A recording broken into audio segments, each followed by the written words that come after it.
Hey everybody, meteorologist Rob Carlmark here with a fire weather forecast for Tuesday, August 18th, the day before my mom's 75th birthday.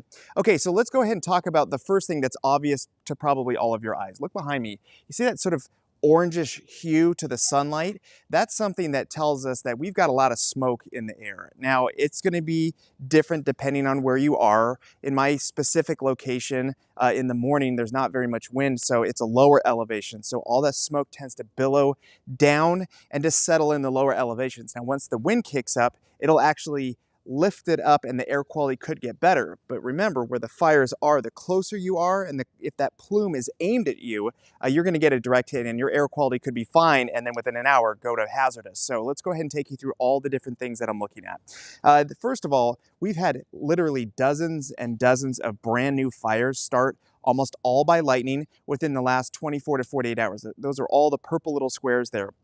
Now, the problem with this is that this is just overwhelming for CAL FIRE and even the local fire departments. They might have 2 or 3 all within their jurisdiction that they've got to jump on immediately, and there may not be enough equipment. These are usually very remote. One thing about human-caused fires is that there's usually much easier access because people are there. So they've got a road, or they've got some way in and out. For a lot of these, they might be out in the middle of the forest at a ridgetop that you've got to hike in. So it's just overwhelming to get all of this at once.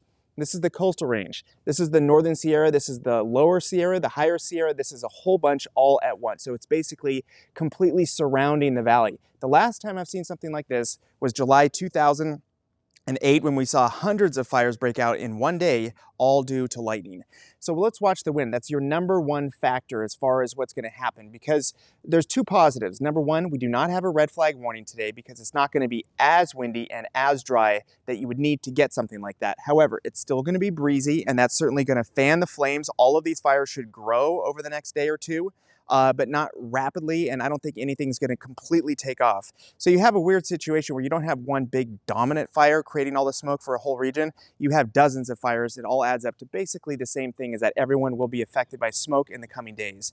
The thing to know about this is that when you see the direction there, W, that means that is where the smoke is coming from. That's where the wind is blowing. So if you're in Sacramento and you see a west wind, that means anything in the coastal range out toward the Bay Area is blowing toward you. And just notice that it's kind of in the beginning of the day, it's all coming from west to east. Then we get to later in the day, the wind speeds pick up, and you can see then it's all over the place. We have southwest winds, northwest winds, in the mountains. It's a totally different situation.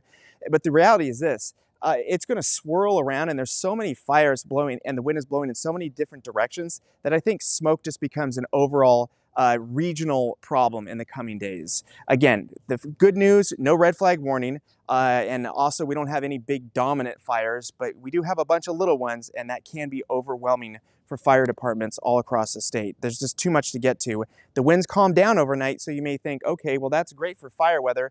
It is in one way, because the winds calm down overnight, and then you get a situation where it's easy to fight the fire, but the smoke will settle in lower elevations, and most people live in lower elevations.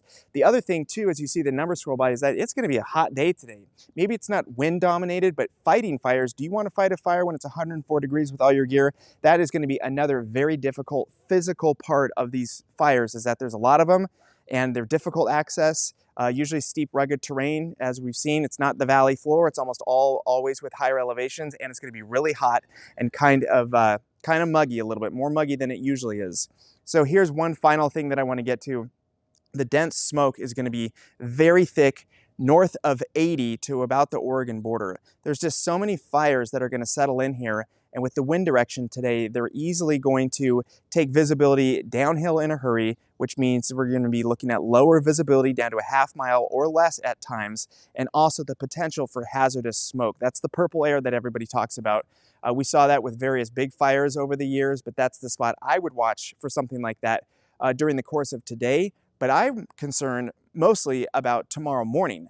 Because remember, once the wind calms down, there's so many around the valley. They're all going to find, all that smoke's going to find its way to the lowest elevation, and that means the valley floor. So fire conditions today are better than they were yesterday, but because there's so many, I think smoke becomes the dominant issue that we will be following over the next several days. Remember, there's no rain in sight, so this whole situation will be with us for quite some time.